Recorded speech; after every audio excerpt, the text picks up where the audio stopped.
Khuman Leibakki Lamyanba Kanglup Kllk na Sinduna Kllk Club ta gym inauguration ceremony Pangthokkhre haidiba gym inauguration ceremony aduda Loitongbam Robi Singh President Kllk Club Kongkham Robindra Singh MLA Mayang Imphal AC Angom Surjit Maitei Chief Convener MYKKAE Dingao Potsangbam Provider Sayon Gym Head Coach Mayang Imphal Amadi Longjam Ningthe Mani Singh former President Kllk Club na Athoiba Mithunglen Singh Oina Sarukya duna miyamda gym center adu khutsinaki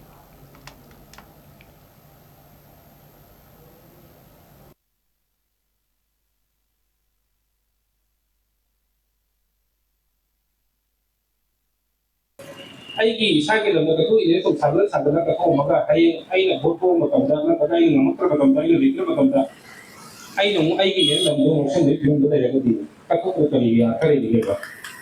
kato ne kato ka di kasi na miya na tiko biro ba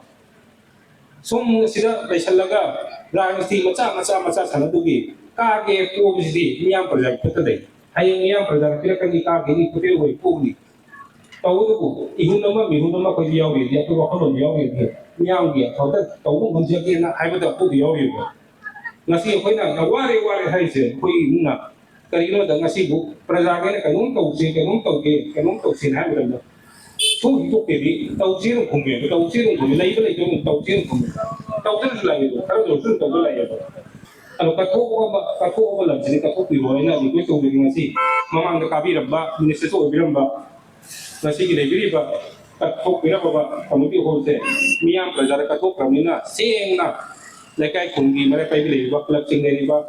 kamuti hote sabi na ba tai kalau beri ba lekai ke halam sing makoi kubi na makoi dasi na kupiyo ai jo man bakra lekai kunci ki mate pam de ke hat se mata ke lo